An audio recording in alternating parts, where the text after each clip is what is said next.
about to press the live button. Hi everyone, this is Tarza Dawood, President of Ladies Fund, and a warm belated Eid Mubarak to all of you who've been celebrating. Thank you so much for joining us at the 5th session of the Ladies Fund Women for Solutions series of Caring Economy in partnership with the Canada-Pakistan Business Council and now ConnectHear so that it is accessible to those with hearing needs. And before we go on to our incredible speaker of today, Noha Hefry, who is doing a wonderful talk specifically on women equality in the workplace, we wanted to just welcome you all to this incredible series for women and particularly for anyone wishing for self-improvement in these ways. We have interpretation, as you can tell already, from ConnectHear. The Ladies Fund is very excited that we are working towards more vaccinations and facilitating people in that way. We are also having a wonderful partnership with the Pakistan International Film Festival and having fellowships for home bakers. We're also working closely with the State Bank right now and facilitating loans for women up to 5 million rupees across any field for their businesses. This would be small, medium-sized businesses. And we are about to have our next power lunch. So lots going on here, all in the midst of a pandemic where we're being very careful, very socially distanced, and that's why we have these incredible virtual series. One of the best things that's happened for Ladies Fund in the longest time is the incredible friendship of Laura Koch. And Laura has, with her Women for Solutions, been not only a blessing and dear friend in my personal life, but also someone who is committed to the betterment and women helping women all over. But today we will begin next with the incredible Samir Dosal, our partner in this series and many other virtual ones, with his platform, the Canada-Pakistan Business Council. So Samir, I invite you to join me up here and share a few words. You are not only our partner, but throughout the series where there's been several power outs, several Wi-Fi issues taking place in the last. Hello and greetings from Toronto. My name is Samir Dosal and I'm the President of the Canada-Pakistan Business Council. I'm delighted to be a part of this session as always, Sarah, as you know. I really appreciate the wonderful work that you do, part of the Dawood Global Foundation, the Ladies Fund, and so many other wonderful initiatives that you have mentioned. Kudos to you, all the very, very best. I'm actually really excited to listen into this wonderful conversation, which is going to be presented by Noha Hefry, founder and CEO of People of Impact. She will be formally introduced by Laura. And Laura, it's been a pleasure connecting with you. For the wonderful initiative, Women for Solution that you've been bringing. Women empowerment means a lot to all of us, especially here in Canada as well. We like to sort of work on all those wonderful initiatives that people like yourself bring to the table. And Canada-Pakistan Business Council prides itself in being a part of this and being a part of a solution as much as we can. So it's back to you guys. All the best.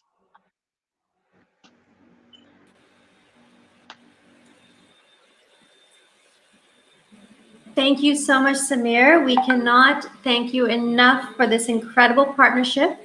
And today, we're not only, I'm addressing you from Pakistan, Samir and Karachi, Samir from Toronto, Laura from New York City, Azima and her team of ConnectHear from across Pakistan, and of course, Noha is going to speak shortly, who is Egyptian and addressing us from the UAE. Now, first, we want to just acknowledge the amazing team of ConnectHear. Alia later is going to say a few words on behalf of that eminent organization. And we also have these wonderful interpreters today. First, the first one who's up right now is the amazing Maria Shaber. So we thank you, Maria, for being here interpreting for us right now. And Riaz will be interpreting later. And so they will speak for a few minutes. But first, we will have a presentation for you. And the best person to possibly introduce Noha is the incredible Laura Koch. Now, Laura herself is not only, as I mentioned earlier, a dear friend who we became friends in Argentina. And that friendship has taken us now all over the world, both virtually and in person. And her Women for Solutions is such a genuine, committed, impactful organization that when we spoke about Ladies Fund and Dawood Global Foundation and Women for Solutions at our initial meetings, we spoke about potentially working together, but the more and more we've worked together and the more I've gotten to know Laura, not just as a friend, a colleague, but also as her organizational leader, the more I've been humbled and wowed by the impact that she's doing and her commitment to be here for us in Pakistan. So Laura, welcome, and we'd love to hear from you. Thank you, Tara, and thank you, Samir. Tara, my admiration goes to you for all the work, the amazing work you are doing throughout not only Asia, but also Africa through the Ladies Fund. I think your impact is laudable and very to the heart of what you're doing. Samir as well. And I am very grateful to be here because we can expand everything there is about the caring economy. That is what Women for Solution is about. And our speaker today, Noha Hefry, a very good friend, a friend from COVID. We've never met in person, but we do so many things. She is part of our Women for Solution board. She is, as mentioned by Samir, CEO and founder of People of Impact, where she really creates impact in an amazing way because she has been in the private sector as a consultant working for McKinsey. For more than 20 years, she has an amazing experience in the workforce and how to create the link between what the UN brings and what private sector brings. And Noha is the best person that can really bring that together and inspire us to create change. She is an award-winning multilingual leader for more than 20 years experience in communication and international affairs in the private sector and the UN, as I mentioned, an energetic self-starter with entrepreneurs mindset, a team builder able to navigate high-stress situations and achieve goals that really matter, not only for herself, but also as a professional. She is internationally recognized. And with that, my dear Noha, I would like you to share your wisdom with us, and looking forward to all of you to participate. Just to start with a super energy, we have in Women for Solutions something called the Women for Solutions posture. That is to have your shoulders back, your chin up, your eyes that twinkle with joy and determination, and always with a wide smile, because a smile will take us everywhere. And so with a super wide smile, Noha, the line is all yours. Thank you so much, Tara and Laura, for the amazing introduction and for making this, event and platform available for women. It's such an honor to be able to contribute to this. And as Laura said, I'll be today talking about gender equality in the workplace. So I'll be sharing my screen in just a second. Okay.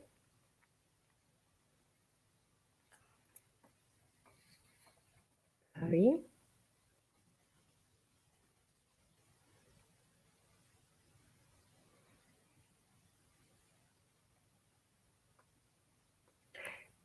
Okay. All right. Okay. So basically, I would like to start by saying that, women over history have made a significant progress to achieve gender equality at work. Yet, we all know very well that they still earn less on average than men. They are underrepresented in multiple industries and senior positions, and this can be a much greater gap across specific sectors. And they are also disproportionately impacted by socioeconomic problems and inequalities. And we'll be elaborating on that shortly. So the big question here is, what's holding us women back from more progress? And how would we all benefit from a more gender equitable society and workplaces?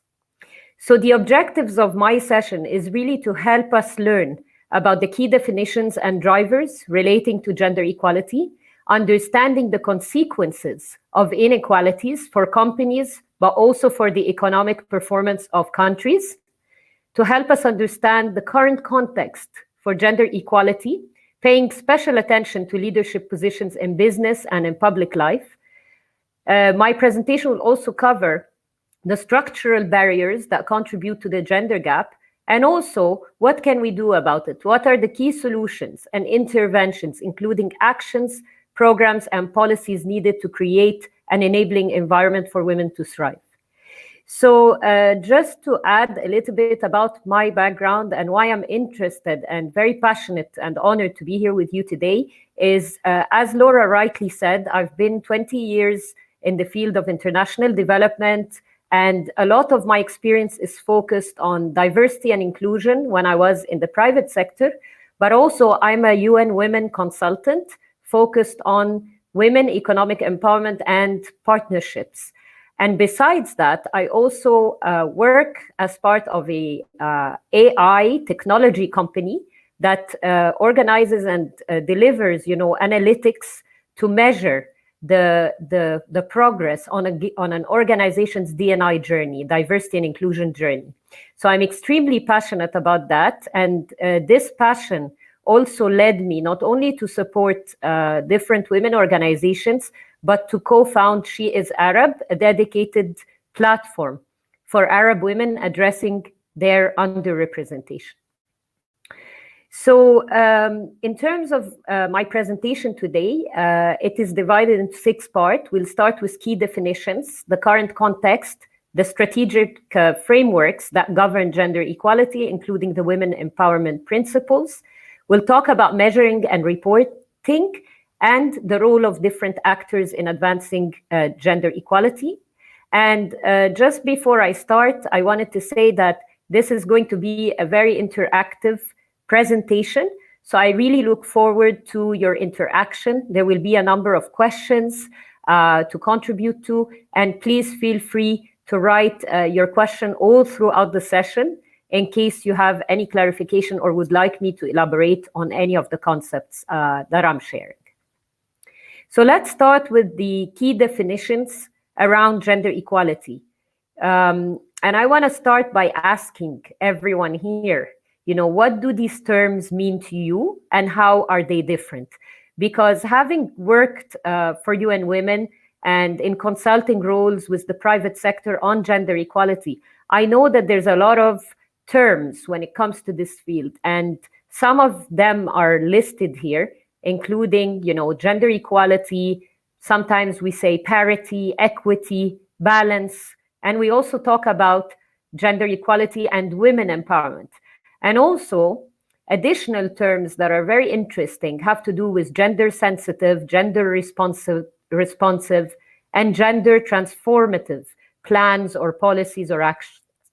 So I'd like to stop here for a moment and see if any of you can tell me, when you think of gender equality, the term, how would you define that in your own words?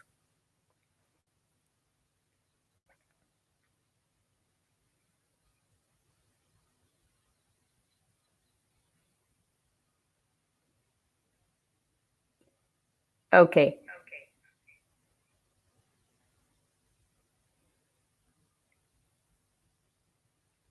All right. So basically, many people might define gender equality in multiple ways. But really, when we refer to gender equality, we're really talking about equal rights, access to equal rights, to equal conditions, treatments, and opportunities for women to realize, both men and women, boys and girls, to realize their full potential, human rights, and dignity, and for contributing equally to the economic, social, cultural, and political development. So this is really what equality means. Let's take parity on the other hand. So parity is really a contributor to equality. But when we say gender parity, we're really looking here at a statistical measure that provides a numerical value of female to male or girl to boy ratio for indicators such as income or education. So when we look at that and we understand the difference, we realize automatically that equality can only be achieved if we can reach parity and good ratios, and in different relating to different areas like education, health, or other rights. Now, if we look at equity, the word equity, and it's very close to equality because it does have to do with guaranteeing equal rights. But equity is really about how are we going to ensure fairness in the treatment of men and women according to their needs. So it's not just about guaranteeing equal rights, but it's also looking at where a certain gender is at this point in time. What are their needs right now? They may include equal treatment or treatment that is different, but is considered equivalent in terms of rights, benefits, obligations, and opportunities. So we move on now to gender balance. And here again, this is a term that is often used describing, women representation in parliaments or in the workforce or in leadership. So again, when we talk about gender balance, we're really looking about equal participation of men and women in all areas of work or in a program or a country. So it really looks at the numbers. It's, again, a quantitative measure whereby we say there is equal representation in a given board, in a given society or organization. So this is very interesting because a lot of people confuse equality, equity, and balance. But the reality is the term gender equality really encapsulates both the quantitative measures to measure progress in terms of the advancement of women, and it also takes into account the qualitative measures. And overall, it is really about equal opportunity, equal access to rights for both men, women, girls, and boys. So I hope that this helps clarify many of the terms that are often used when we're talking about gender equality and women empowerment. Now we move to the word women empowerment or the term women empowerment. So if we already know that gender equality is about equal access to rights and opportunities, then what is empowerment really? So empowerment is a much broader term that goes beyond just equal access to rights. And it's about increasing the personal, political, social, economic strength of women so that they can control their own destiny. So it's not just about giving them equal access, but also enabling them, building their capacity to be able to have control over the choices and the decisions that they make. It's also giving them control over equal access to resources or opportunities. It's giving them agency to use these rights and capabilities, resources and opportunities so that they can make strategic choices and decisions that can enable them to be equal partners in a given society. So empowerment really is about, enabling women to rise, to control their own destiny, choices, and be equal partners in economic and political or any other institutions or opportunities that they have. Now, interestingly enough, there are other terms that come into play when we refer to policies or programs or actions. And these are three terms that are very important in my mind, because they also show you the progression of an organization in terms of how developed it is when it comes to advancing gender equality. So the first term is really referring to a policy or a program as gender sensitive. And here, it's really about, when we say gender sensitive, it's about looking at have we as an organization or a team taken gender and gender equality, into consideration in our planning and policy design efforts and program design efforts. So gender sensitive is about taking gender into consideration in planning and programming. Now, gender responsive takes us an additional step forward. So gender responsive is that, not only we have taken gender into consideration by looking at how gender sensitive a policy or a program will be, but the actions and the programs we develop respond to specific gender equality challenges or specific gender-related issues or problems. So we're not just being sensitive, we're taking action. Whatever action we're taking will respond to a given challenge. Now, gender transformative goes even beyond that. So it goes from, we not only have taken gender into consideration and developed actions that can respond effectively to any problems or challenges, but these actions, they are a transformative response. They have a systemic effect, a long-term effect, a sustainable effect, and they will transform communities or societies.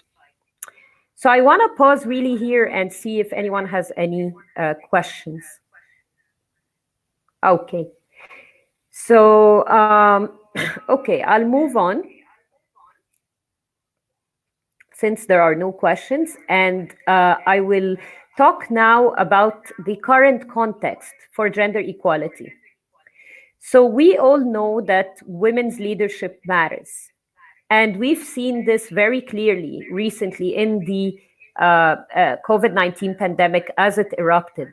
We've seen these amazing women leaders from Germany, from Taiwan, from New Zealand, Iceland, Norway, Denmark, and even Ethiopia, whereby they have stepped up to lead and manage their countries during these crises. And they have done so very effectively, containing the situation. But not only that, they have done that with empathy. They have done that with care and with resilience. And that, in turn, will transform their societies into resilient and strong communities. So it's very important to recognize and take a moment to reflect and acknowledge, women's leadership. And these are really not the only women. However, despite the fact that we have so many women leaders who are leading the way, breaking norms, achieving success, and after success, women still face significant inequalities. And these inequalities can be divided when we talk about economic empowerment, into social economic inequalities, workforce inequalities, and leadership inequalities. So when we look at the socio-economic inequalities or gender gap, we know that, 2/3 of all children denied schools around the world are girls. So today, 2/3 of children do not access education, unfortunately. 60% of the world's chronically hungry are women and girls. And, the number for chronic hunger, if you were thinking, what is the 60%, I know that it's 690 million people who go to bed hungry each night. So 60% of that number is a significant number in terms of inequality. And we also have 75% of the world's 876 million illiterate adults as women. So again, women could be left behind if we do not address these inequalities. So now, since the topic of today is about gender equality in the workplace, let's look at some of the numbers relating to the workforce inequalities. So first, it's important to know that women constitute or make up 75% of the world's workforce. And in this global pandemic and before it, they make up 70% of the global healthcare. However, having said that, in the healthcare sector, only 25% of these 70 are in senior management. And from the total workforce, we only have 20% of women on boards. And the numbers continue. If we look at how much money women earn, they earn 23% less than men. And only 10% of the world's income is earned by women. 42% of the women make up the informal economy or sector. And 55% are in the service sector. And what that means is that they are clearly amongst the segment of society that is disproportionately impacted, particularly during the pandemic, where we know that the service sector and informal sectors have been hardly hit, and many people have lost tremendous amount of jobs. Now, on the leadership level, I already mentioned 20% is the number of women on boards globally, but also, if we look at leadership in the public sector, we only have 12 heads of government around the world today, and 11 of these 12 are heads of states. And this is an improvement from previous years. Yet, when we're looking at a world that has more than 200 countries, this is a very small number. So also when we look at parliamentarians, 24.9% and 8% of cabinet ministers, and only 46 countries in the UN have met the UN target of 30% female decision makers. So when we look at this picture, it's very important to recognize that the inequalities are significant and action is required. I also want to look at women's access to funding, and particularly women entrepreneurs.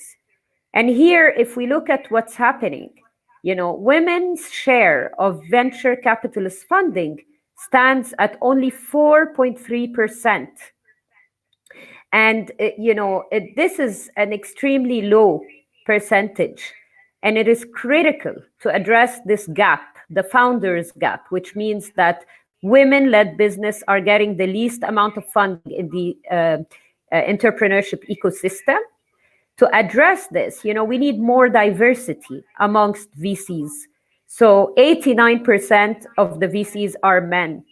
So we need more women investors. We need more diverse representation to ensure that women's needs and equal opportunities are guaranteed.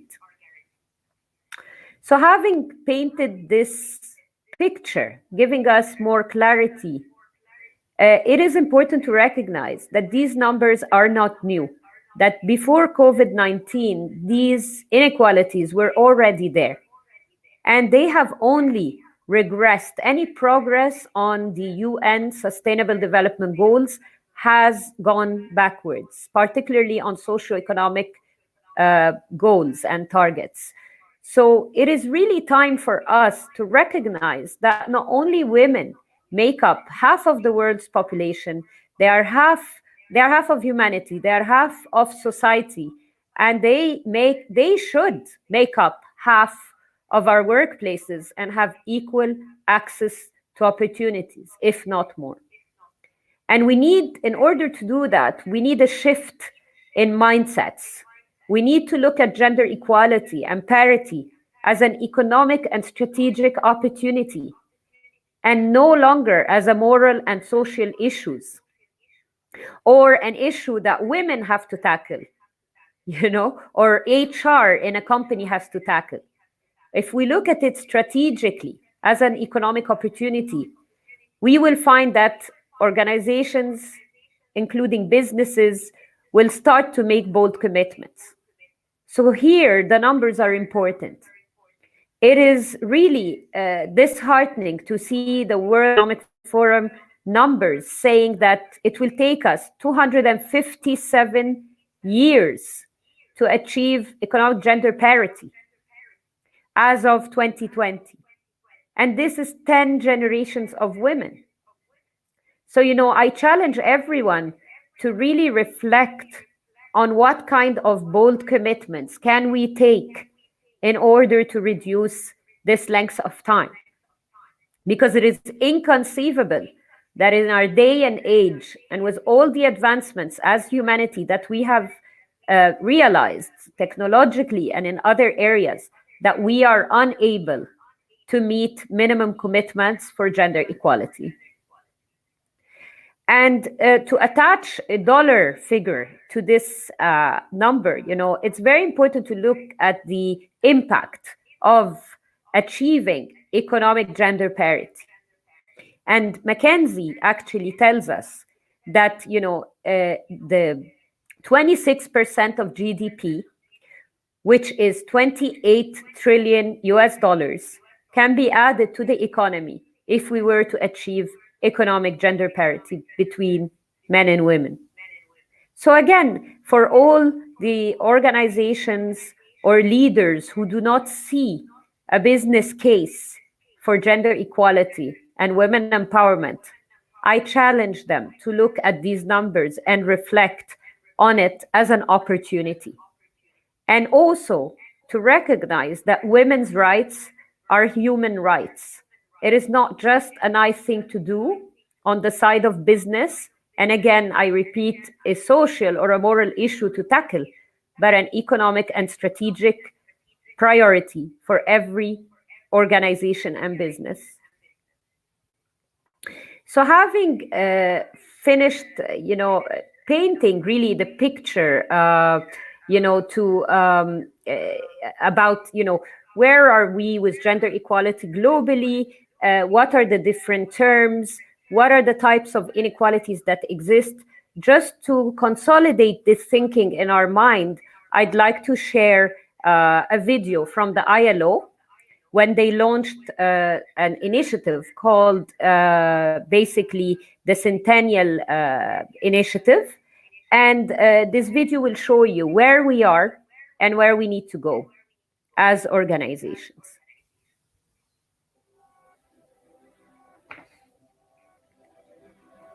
All around the world, women want to work and get paid for it, and the majority of men agree.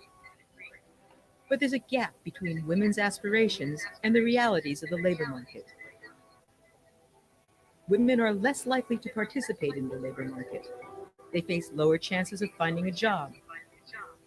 They're paid less than men, more likely to be in involuntary part-time work, and they're subject to discrimination in the workplace. Traditional gender roles are slow to change. In every country, women do at least twice as much housework and care work at home than men, unpaid. When paid and unpaid work is combined, women work longer days than men. Around the world, women and men agree. Balancing work and family responsibilities, including lack of access to affordable care services, is the major challenge to women at work. The opportunity? Recognizing, rewarding, reducing, and redistributing care work, and creating more decent care jobs for women and men. More than 1 of every 3 women worldwide has experienced physical or sexual violence. Violence against women does not only have physical, emotional, and psychological costs, it has a significant impact on national economies. Violence, harassment, and discrimination can prevent women from entering and staying in the job market, particularly in male-dominated fields. The global pay gap between men and women is estimated at 23%, In some countries, women earn just 60% of what men earn for an hour of the same work. Differences in education, experience, age, and career breaks cannot entirely explain why. The significant difference is discrimination against women, direct or indirect. The Women at Work Centenary and the Future of Work Centenary initiatives provide an opportunity not only to make the obstacles to decent work for women visible, but to also spell out the action needed to overcome them. The deliberate and bold choices we make will ensure a future of work with gender equality at its heart. Major pathways towards achieving gender equality and decent work include expanding the provision of accessible and high-quality care services and creating decent jobs in the care economy. Laws and mechanisms to ensure equal pay for work of equal value, and extend social protection coverage. Ending violence and harassment in the world of work, and macroeconomic policies that foster job riches and address structural gender inequalities. This transformation is essential if we want to see gender equality at the heart of the 2030 Sustainable Development Agenda and make decent work for women and men a reality.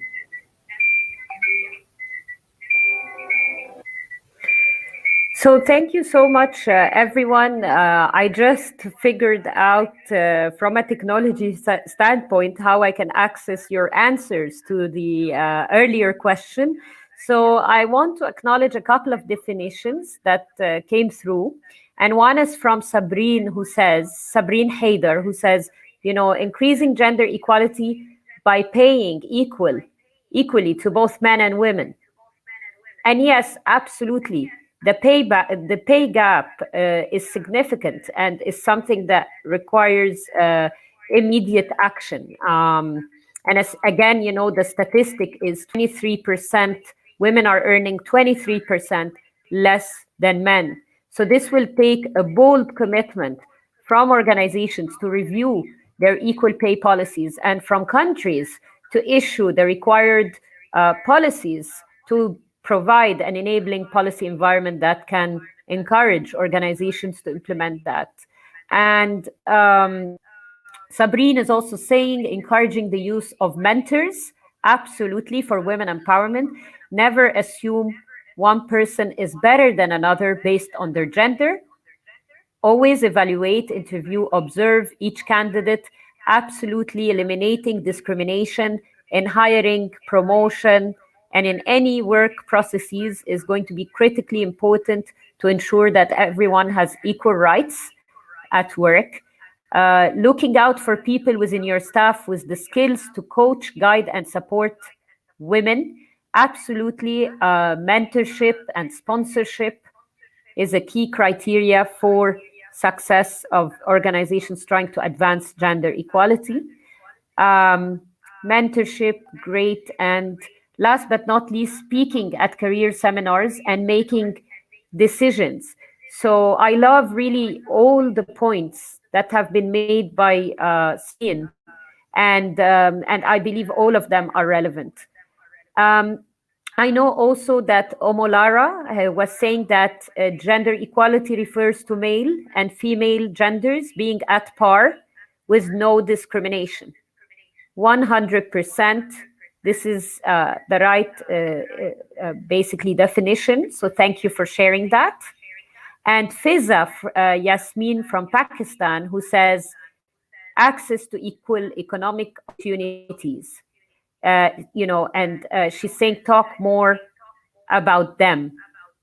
So yes, economic opportunities we will continue to cover, and this includes, access to social protection, to equal pay, policies that provide women with more support on childcare. So let's continue, and hopefully I will cover more on economic empowerment. All right, thank you for the interaction, everyone. And there is one more comment I'd like to acknowledge from Ambreen about the power and the impact of support groups. And yes, I think that support groups, women organizations, networks are the way forward to provide women with the support they need in order to navigate challenges that they confront in their working and leadership journey. And it does bring awareness. Ambreen, I totally agree. Great insights, everyone. In the interest of time, I'll just now proceed. So now that we've seen the reality and the context, it's important to look at the strategic framework. So what do we do about it? What is the direction? How should it look like? And here, especially, as we plan our way forward post-COVID, it's important to recognize that gender mainstreaming and putting women at the heart of recovery efforts is going to be critical. They need to be in leadership at the decision-making tables and shaping the way forward.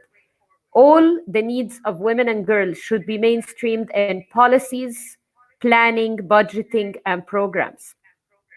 So some people always ask me, what would be your top 3 things around, the role of organizations, in driving gender equality? And I say, for me, it's really about creating an enabling business environment. It's about promoting women-owned businesses, even if you're a larger company. So, buying from the women and gender-inclusive entrepreneurship. And then advancing gender-inclusive business cultures and work environments. And you can do that by implementing also the women empowerment principles of the UN. So basically, if I can sum it up strategically, it's about planning for women with gender-sensitive planning and budgeting, buying from women, which is, making sure we have in our supplier base and partner base women-led businesses or women from communities that we can procure raw materials from if we have supply chains as such, and that we invest in women, supporting women entrepreneurs and advancing communities. So let me ask you, before I continue, how many of you here are familiar with the women empowerment principles of the UN? If you can draft it in the comments.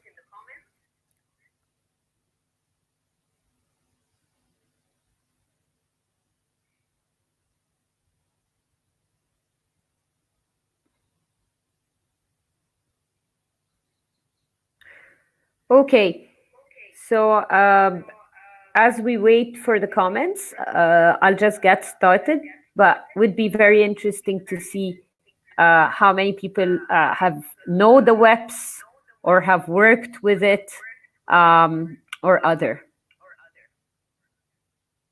Okay, so let's start with talking about the Women Empowerment Principles or the WEPs. And, this is a set of 7 principles that provide guidance for companies and opportunities for entrepreneurs to consider how to empower or advance gender equality. So having said that, these principles tackle a number of areas, which is leadership, workplace, marketplace, community, and advocacy. So the first principle is leadership promotes gender equality. The second is about equal opportunity, inclusion, and non-discrimination. The third is to guarantee health, safety, and freedom from violence, education and training to develop women, enterprise development, supply chain and marketing practices, community leadership and engagement, and then being transparent about what we do, measuring and reporting. So if we really look at that, the leadership part requires bold, aspirational, and committed leaders who want to truly, strategically change the game and the equation on gender equality at work. So this is very important. We need more of these male champions, viewing that they constitute the majority of leaders today, to take on the onus and the commitment to make a difference for women at work, and to ensure inclusive workplaces that do not discriminate, whether as women, between men or women. So we also don't want to really have men be behind. We need to really work on inclusion and being inclusive of all genders. Now, in the workplace, the WEPS really looks at employee health and well-being and safety, and gender equality, of course, by giving equal access to the rights. In the marketplace, we're really looking at our practices in the supply chain. Are we gender sensitive, taking into account the needs of women? Are we supporting women entrepreneurs?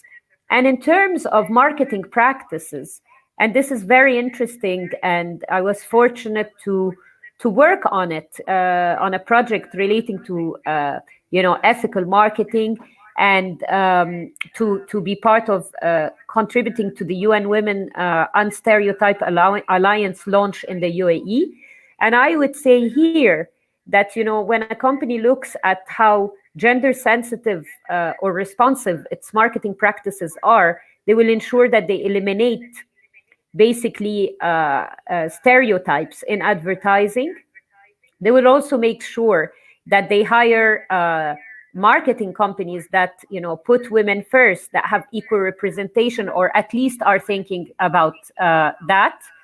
And yes, absolutely, the women empowerment principles of the UN were developed by the UN Global Compact and UN Women, and they are informed by real life business practice, as Educate a Girl has rightly written now in the comments. Thank you for that. All right. So you may ask, okay, the UN has all these frameworks, and the WEPS is one of them, and how do we really get started with implementation? So here, I would say, again, on the leadership side, we need a CEO's commitment, or CEO, or the likes of a CEO, to be committed. We need champions in the company, women and men, who are willing to advance this agenda and realize progress on it. And then what we do next is we start by assessing current progress using the WEPS gender gap analysis tool. And what I'll do is I'll very quickly share a video that explains what this tool is all about. Investing in women and girls is key to advancing sustainable development. If women and men participated equally, the world economy could gain $28 trillion by 2025. The research is clear. Gender equality is an enormous opportunity for businesses to improve their own performance. Companies with one woman in senior management tend to see significantly higher annual performance. By closing gender gaps, companies benefit through increased productivity and higher retention. Investors are increasingly looking at the gender equality performance of companies as an indicator for potential growth. Beyond advancing gender equality and women's empowerment internally, companies can impact all areas of society and be a leader in creating lasting, positive change. Despite this opportunity, many social, economic, and legal barriers for women still exist, preventing them from entering the workforce, progressing in their careers, and growing their businesses. In fact, at the current rate of change, it will take more than 100 years to achieve gender equality. So how can your company accelerate the pace of change?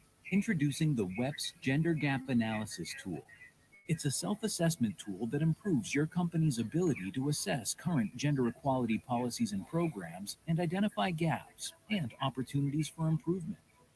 The WEPS tool is based on the Women's Empowerment Principles, a holistic guidance to businesses on empowering women everywhere, in the workplace, marketplace, and community. More than 190 companies worldwide contributed to its design process.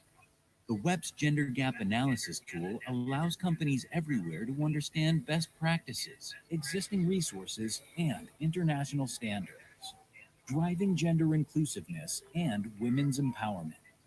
The WEPS tool is free, user-friendly, and strictly confidential.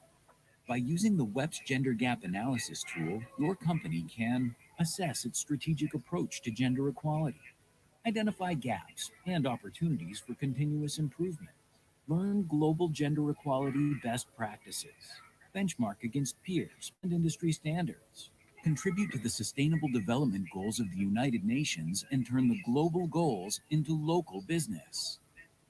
Are you ready to lead the change? Don't get left behind. Invest. So yes, so this is the starting point really for evaluating where a company is at. As mentioned in the video, the WEPS Gender Gap Analysis tool is free. It's available online on the website of the WEPS. If you type in Google WEPS Gender Gap Analysis tool, it will automatically come up. And it's a very good way because not only gives you the metrics against the 7 principles of where your company is, but also it recommends key areas of interventions that are a priority for your organization. So I would say once you have the commitment of your CEO, you have identified a group of champions who can drive this internally. You know, the starting point is to have a baseline to understand where you are in your journey. Second is to develop an action plan. So now that you know where you are, what's the data, what is the metrics, how much progress, you know, how well are we doing, what are the areas that we need, you know, opportunity areas that we need to address, it is important now to develop an action plan and to set clear targets to build, you know, more inclusive business, and also looking all the way down to your supply chain. It's also, you know, along this process, besides doing the assessment, the action plan, and starting to implement this, it's important to look at your internal capacity. So, you know, does your organization have the resources, financial and human, and the technical expertise to promote gender equality and women empowerment across your value chain? So again, that will enable you to determine, you know, who will lead this effort and how and to what extent, and what can we do over what lengths of time, you know, balancing really the short, the medium, and the long term. And, you know, laying the ground for deeper supply chain programs like sourcing, for example, from women farmers, or sourcing from women entrepreneurs, services and products, or others, and looking at how responsible is our supply chain, and looking at how much gender is mainstreamed into the planning, budgeting, and management of that supply chain, ensuring full respect for human rights of all, really. And lastly, you know, it is about measuring and reporting progress against your action plan and key indicators that you have set for yourself. And this is really a very, you know, high-level summary of the women empowerment principles. And if you do have any questions, please feel free to put them in the comments, or to share your reflections as well.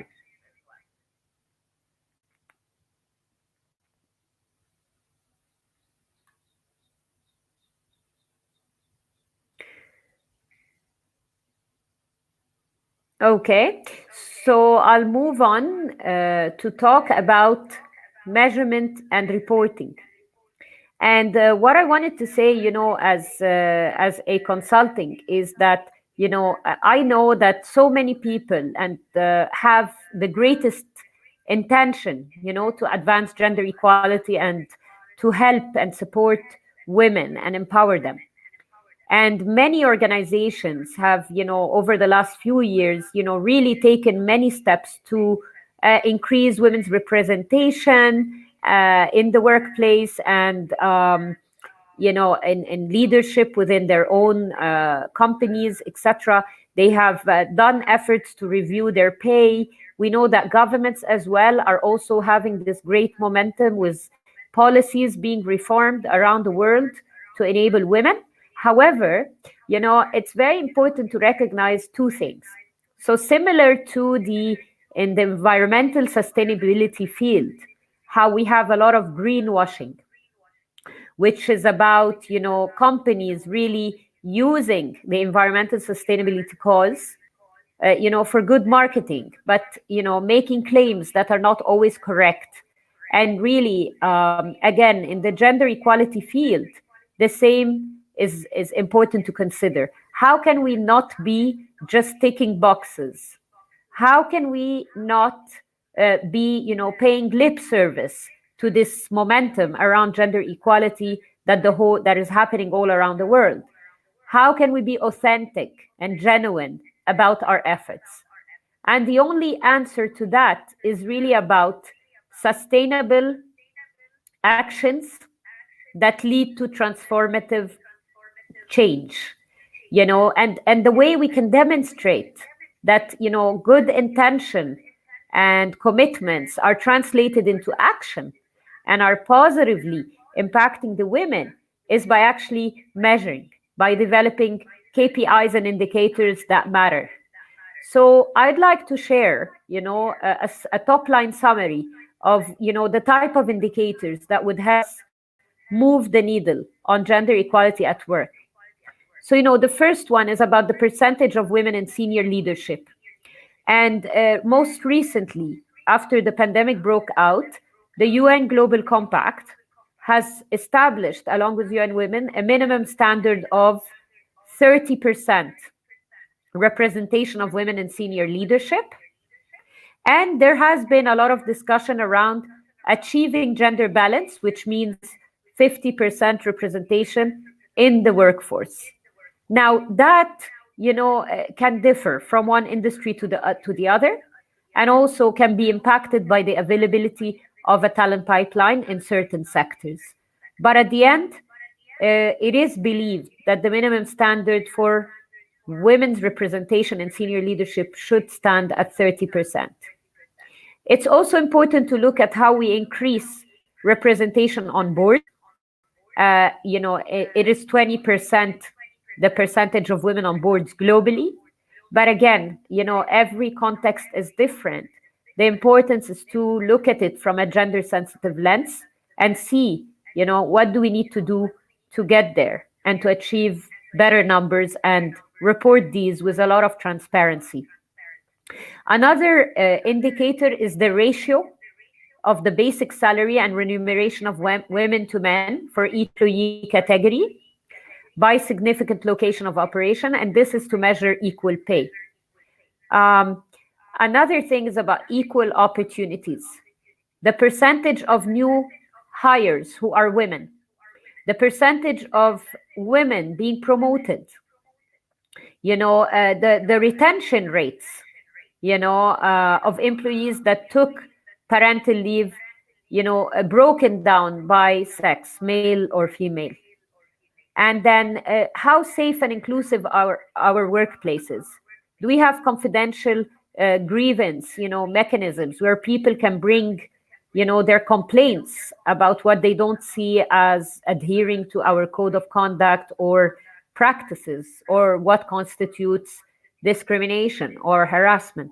So again, all of these are measures that a organization or company is looking at a gender sensitive, gender responsive, and in some cases transformative approach to gender equality.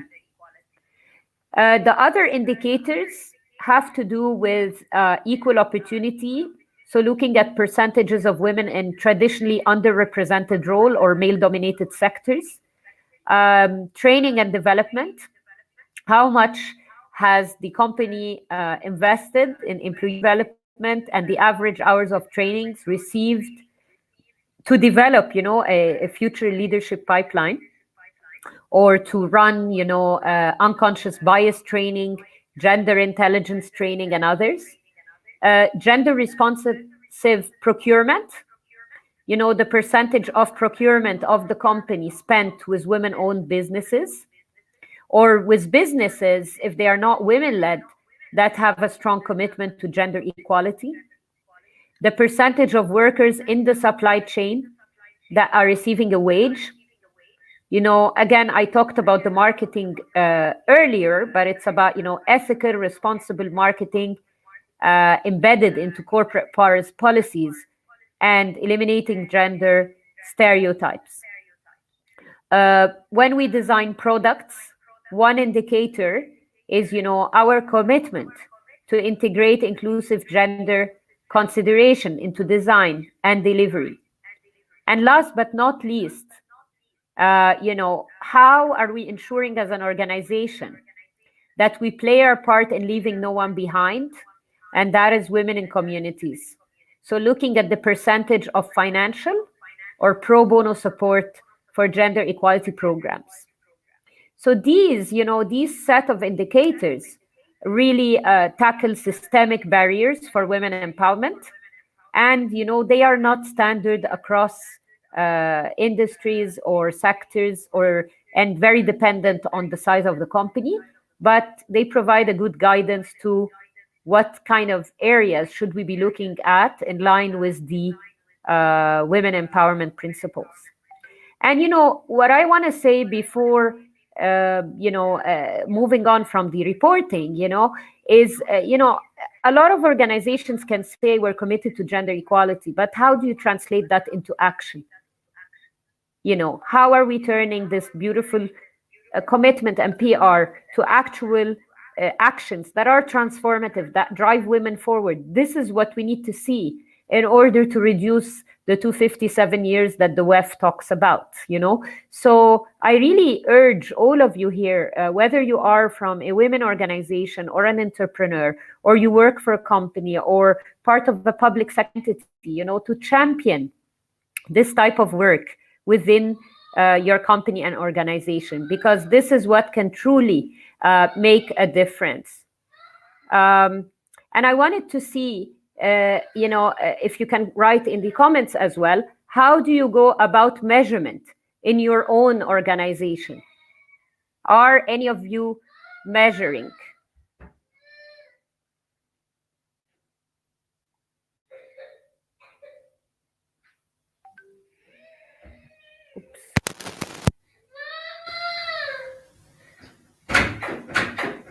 Yes.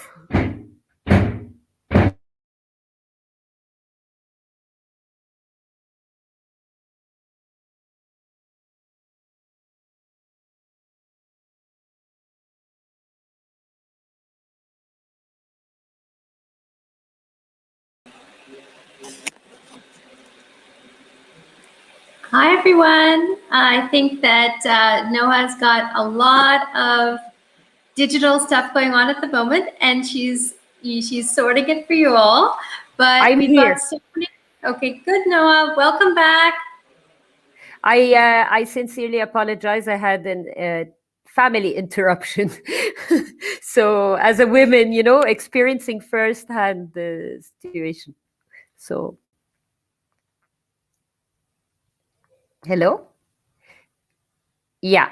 So I wanted to, I can't see how many of you are doing measurement in your organizations, but I wanted to say that, for me, it's a very important thing to consider if you're not already doing it. So if we look now at the role of different actors, there are key actions for businesses, and as we discussed, and many of you as well have contributed very positively in the chat, we need, policies for parental leave, flexible working, hiring, promotion, equal pay. We need to be building skills and developing the capacity of the future leaders. We need to be creating really inclusive workplaces and cultures within organizations. We need programs that help, alleviate what women go through in terms of their, balancing work and life and childcare, and, enable women who have taken a career break to return to work. And there are many programs coming up around the world in that context, particularly in the global multinationals. We need to offer mental health support. As discussed, mental health for a very long time has been stigmatized.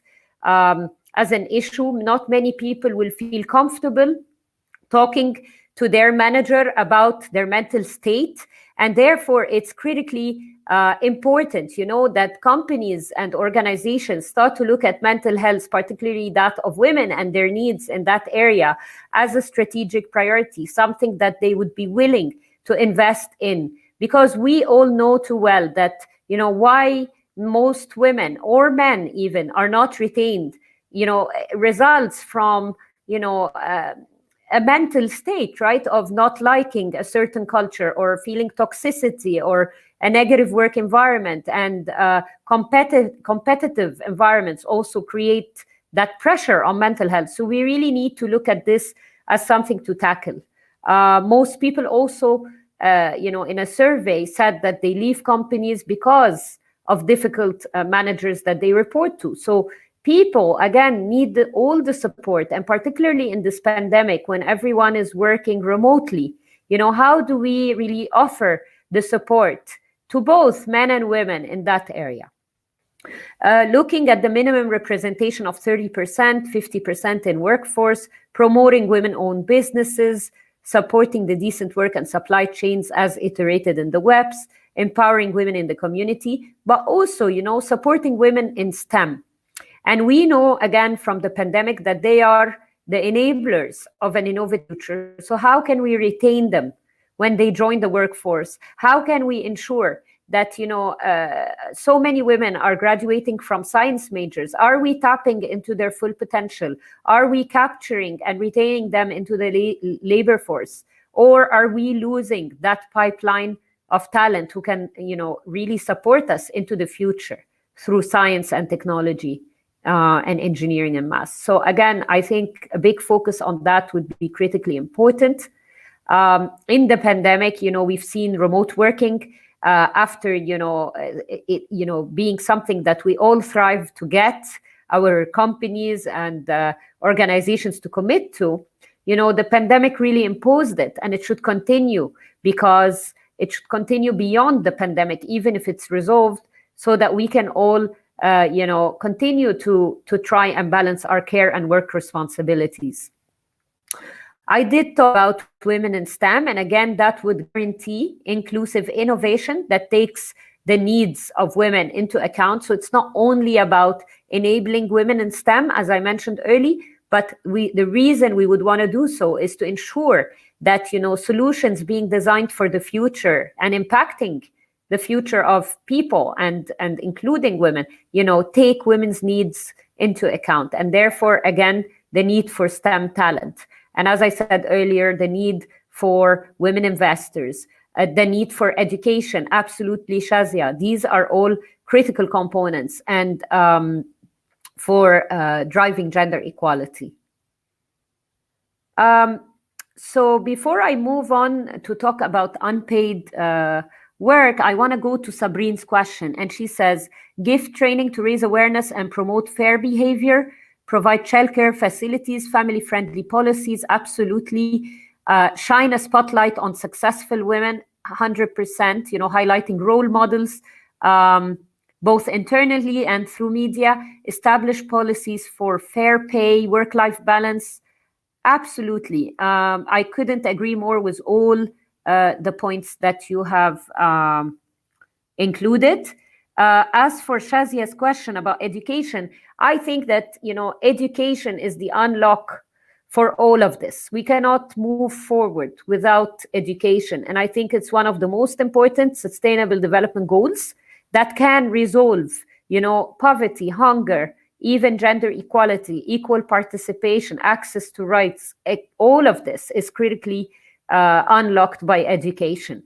And I will now take a moment to talk about, tackling unpaid care work. Unpaid care work is the kind of work that people do in taking care of each other and building up each other's capabilities. In particular, very young children, people who are sick, need a pretty significant amount of attention and care. And very often it is women who do this kind of work. The main characteristic of unpaid work is that it's not directly paid or remunerated. Now, in theory, this kind of work should be counted as part of GDP. For example, if you take a country like Argentina, the calculations that were done by feminist economists and statisticians give us a figure of about 7% of GDP. And in a much less developed country like Tanzania, it was even seen to be a much higher figure, like 63%.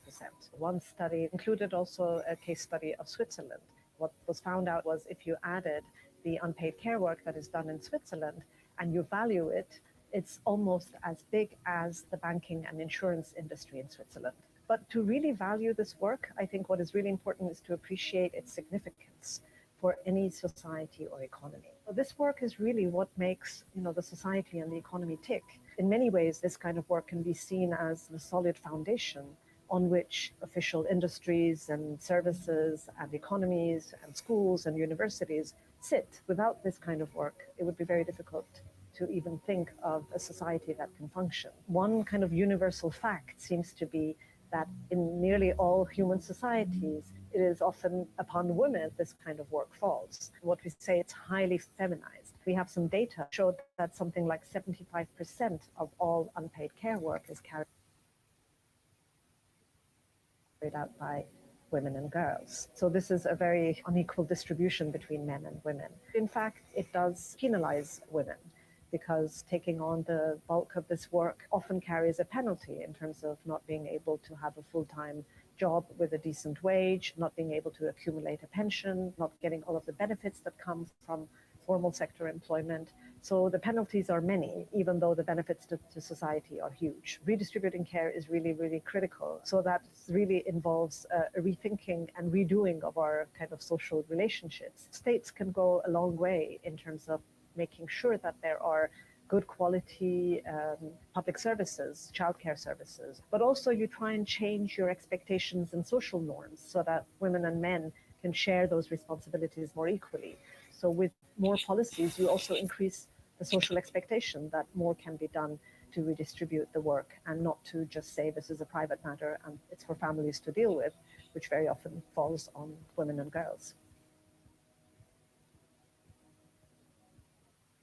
Unpaid.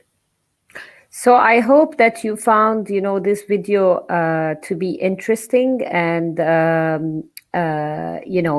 lot of us, when there's discussions around work, we really don't know what this entails. But the reality is societies are changing, the world is changing, and we need shared responsibility between men and women in terms of childcare, if we wanted to have that enabling and supporting environment. And we also need to account, economically for that contribution that women are really making. So we move on to really the role of women organizations or network. And I think businesses, really need to continue, and all of us, they really need to strengthen women's network to enable them to provide enhanced support to women. They need to ensure that women networks become more centered on action, with monitoring and evaluation really feeding into global targets and indicators relating to Sustainable Development Goal 5, gender equality. We need to build capacity and share, like in this session, knowledge and training and toolkits, methodologies in order to advance the field. Focus really should be on unemployment. As I mentioned, many women have been impacted as a result of the pandemic. Health and mental health are key, and entrepreneurship. And obviously, very much so focusing on developing the future generation of talent. And all of these things really are core to recovery. I know many of you mentioned this earlier in the comments you've been sharing, and I've been loving the interaction of everyone. It's very encouraging. But yes, we need to celebrate and grow women, and we need to advance agency and voice for representation. So when we talk about, highlighting role models or giving exposure, or, really sharing women's stories and being sensitive about gender equality in communications, capturing women's voices in those communications equally, and and all of these things. I just really, as someone who created an entire enterprise that was focused on voice and representation, I want to say that, it has a direct correlation to leadership representation. It's not just about inspiration and sharing of achievements or recognizing women.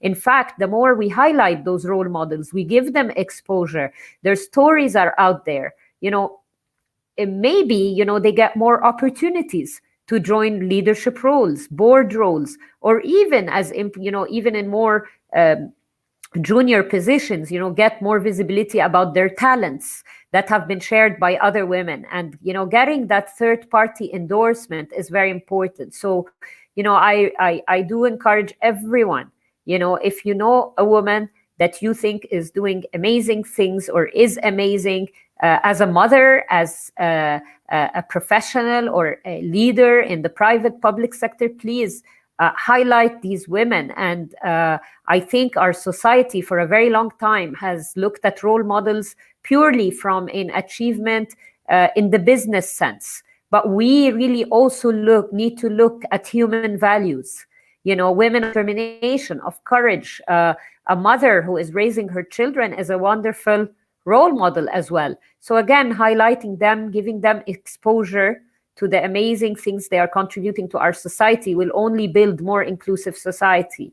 And for leadership and representation, obviously, again, highlighting and telling the stories of all the women at work, providing mentorship and also peer-to-peer support. And mentorship is important, not only, from senior women to others, but also peer-to-peer. And more than that, really, is, sponsorship. So, taking a chance, even if you're not 100% sure of the capabilities of someone else, to actually open doors and give them opportunities or introduce them to others who can give them opportunities. So sponsorship is going to be critical to get women to the next level in their leadership journey.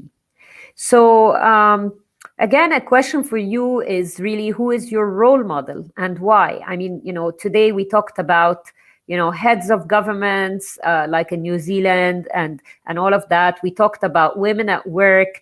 I just discussed how for me, I have my mother is one of my role models, and we have to celebrate people on the basis of value. So I'd love to know also your reflection on that, because women's leadership, whether at work or in society or at home, is really about empathy and about all of us women supporting each other to grow and to thrive and to bridge these enormous, gaps across the spectrum. So I'd love to hear if anyone wants to share who their role model is and why. Okay, and then as I mentioned, to build on the idea of women supporting women, when I talk about that, I don't just mean, giving each other exposure or telling each other stories, but economically empowering each other. Basically, and what I mean by that is, if you run a consulting business and you have a friend who's running a consulting business, pitch together, share resources, pool the money, the capital, create caring alliances and partnerships that can be economically rewarding for both of you. So this is what I mean by support, and also supporting with the other things, mentorship, sponsorship, and visibility and exposure. Champion gender equality, make your voice heard. If you work in a company and you think they need to start this journey, take it into your own hands to actually, drive this change. Nobody's going to do it for us. We need to do it for ourselves, and together it's always better. The other thing is really, transforming leadership mindsets, by advancing our, key, special, unique characteristics about being a woman. We are more empathetic, authentic, and decision-making today, in today's world with pandemics and major crisis, requires that we tap into this. So please make your voice heard. If you sit in a senior management team or a leadership team, or you're still, building your career, again, what is the worst that can happen if you express a different opinion than everyone else? and that opinion may not be accepted, but you at least have tried to transform minds and to drive more empathy around a very competitive and profit or commercially oriented private sector. So again, women's voice is important. It doesn't only provide new, innovative, and amazing ideas, but also it brings the empathy and the authenticity to different approaches.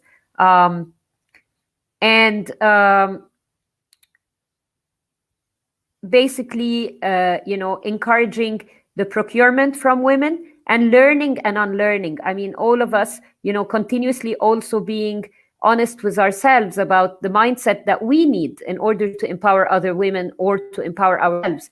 What skills do we need to continuously build in order to continue, adding value and growing in our leadership journey?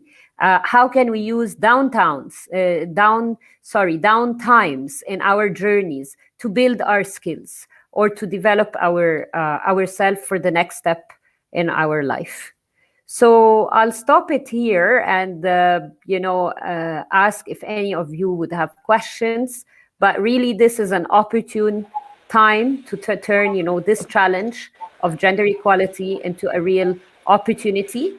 And we can only do that through solidarity, partnership, and building a more inclusive world where women and men are equal partners. And I look forward to stay in contact with you. And here are my contacts in case that anybody would like to reach out and continue this wonderful conversation that we started. Thank you very much.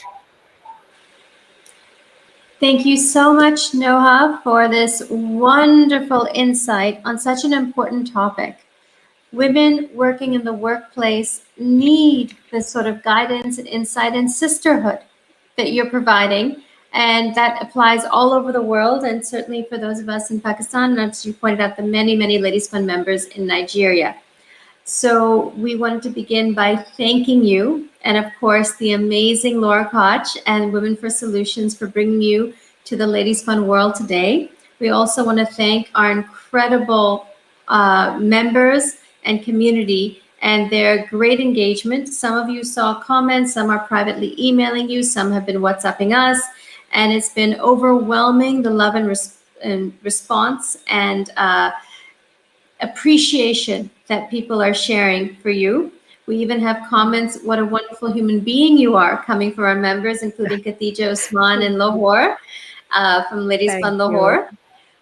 We have also great thanks to give to Samir Dosal and the Canada Pakistan Business Council and their partnership and their community being a part of this, the Federation and their wonderful community all being a part of this, and of course, ConnectHear. ConnectHear, we want to just invite Alia to join us for a few minutes to say a few words, and then we'll close with the survey and other details of next steps. So Alia, can you come join us on behalf of ConnectHear?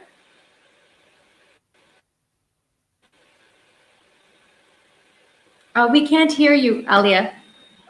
Can you hear me? Yes. Okay. Hello, everyone. So my name is Alia Afzal, and I work as a sign language trainer and interpreter at ConnectHear. So basically, ConnectHear works for inclusivity for deaf in Pakistan. Basically, we work on different events and programs, workshops to be inclusive for deaf, so they can understand whatever is happening around them. And also we work on sign language literacy. We teach hearing individuals so they can communicate with deaf individuals very easily and smoothly. So if you guys want your events or programs to be inclusive, you can contact us. And also thank you very much, Ladies Fund, for including us, and thanks to our interpreters Maria and Riaz for interpreting this event for the deaf community. Thank you very much for inviting me. Wonderful. Thank you so much, Alia, and of course, Azima and the entire team of ConnectHear, and today's interpreters were Maria Shaber and Riaz Ahmed. As it was a lengthy program, they shared the interpretation, and we appreciate both of them as well as the entire corporation. We also want to mention that this is the 5th of a 6-part series. So there'll be one more coming up next month in June. But in the meanwhile, each and every session has a survey. So not only are your next steps to contact Noha and become her best friend and learn and grow together, but also and to share it. Please, everyone, host a watch party on your Facebook pages. Share on your WhatsApp, your other sharing mediums, your iMessage, your WhatsApp, your Messenger, and all the different ways you can share with your loved ones, but host a watch party. In addition to all of that, there is a survey, not just for this particular dynamic session, and we will absolutely share that here with you, but there's a survey for the previous 4 ones, which we will post again, and there's a WhatsApp group just for the community doing these 6 sessions, and so there's many, many ways to get involved.